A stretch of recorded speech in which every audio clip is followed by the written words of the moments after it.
Right here on the Rich Van Tassel channel, giving you the recap of Game 2 between the Oklahoma City Thunder and the San Antonio Spurs. Oklahoma City coming out of there with a win, 98-97. Now, there's a lot to go into with this game, a lot of things that just outside of the gameplay, I guess is the best way to put it. You can start with the offensive or the non-offensive foul call against that wasn't called against Dion Waiters trying to inbound the basketball right before the last possession. We'll get into that in just a second. There was also, the Russell Westbrook dynamic. He came out of the game with 4 fouls, was clearly upset. There was a brief discussion between him and Kevin Durant during one of the timeouts. They were getting pretty heated with each other.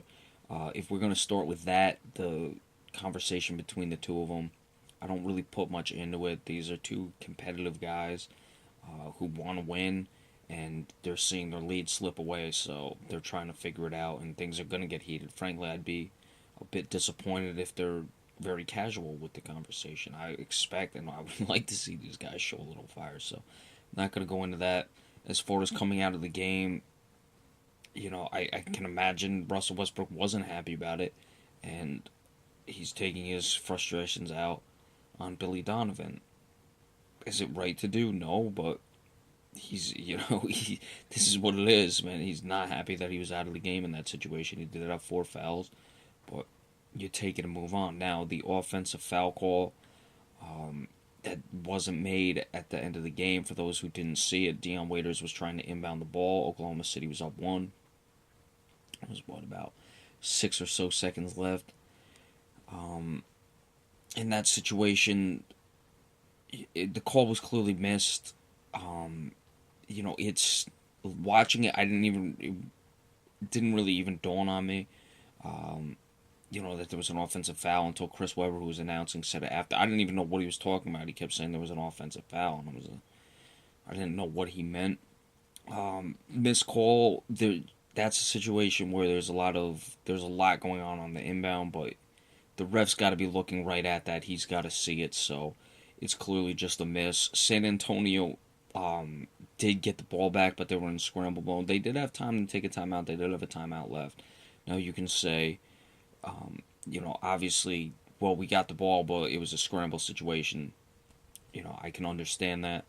You did have a timeout, so you had time to draw something up, whereas they called the offensive foul. You would have most likely taken the timeout and still been drawing something up, but you're inbounding the ball, and you can certainly get organized. So it's a missed call. That is what it is. It's over with. Now, into the game.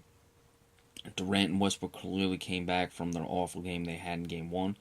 57 points between the two of them, 11 and 19 for Durant, 11 of 25 for Westbrook. That's 22 of 44 combined, 50%. The two of them were only 2 of 8 from three-point land.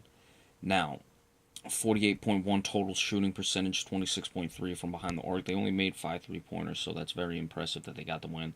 Off the bench, Kenter had 12. Anthony Morrow and Dion Waiters had 2 and 3, respectively. Steven Adams had a big night rebounding, had 12 points, 17 rebounds. Serge Ibaka, 12 points, 5 rebounds. Ibaka, surprising plus 18, because when you were watching it, he was getting roasted by LaMarcus Aldridge basically all game. We look at LaMarcus Aldridge, again, another spectacular game, 41 points, 15 of 21 shooting, 10 of 10 from the line. Kawhi Leonard had 14 points. Unfortunately, those were the only 2 starters in double figures. It was only combined 18 points between the rest of the starters.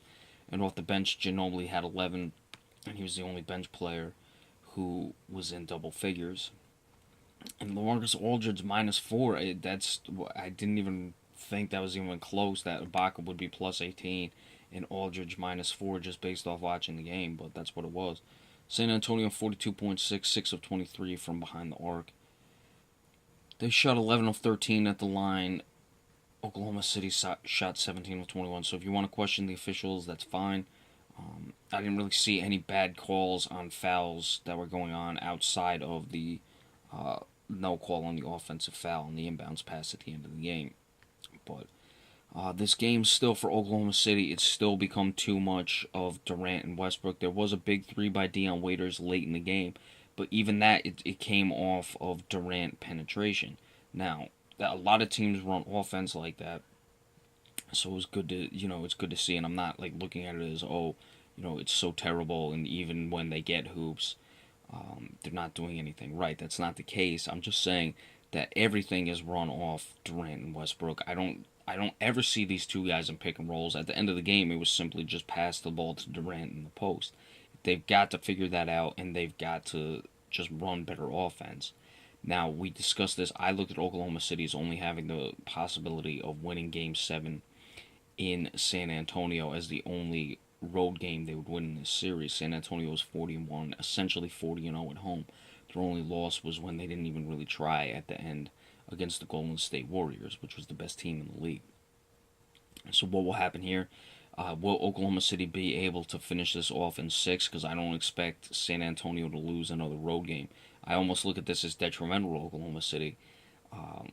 Will they win the next two in Oklahoma City? I don't think so. San Antonio was 27-14 on the road. They can certainly get a road win. So we'll have to see what happens from here and how Oklahoma City can respond with having to play these, basically having to win out at home in this situation. That's what I'm looking at. Obviously, things can change, but I don't see Oklahoma City getting 2 road wins in this series.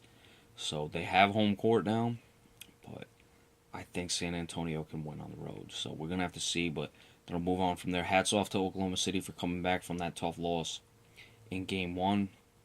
Russell Westbrook said it at the end of the game. It doesn't matter if you lose by 1 or 40. A loss is a loss. You're only down 1-0. You take it and move on from there. So we'll see what happens in Game 3 as the series shifts back to Oklahoma City and what adjustments Oklahoma City will make to get the rest of the team involved. So we will see you all tomorrow for the recaps of all those games and also give you a preview of the Toronto Raptors and the Miami Heat. That series gets underway tomorrow. So we'll bring you that and the predictions and what I see happening in the series. So be sure to stay tuned for that. Thank you all so much and have a great night.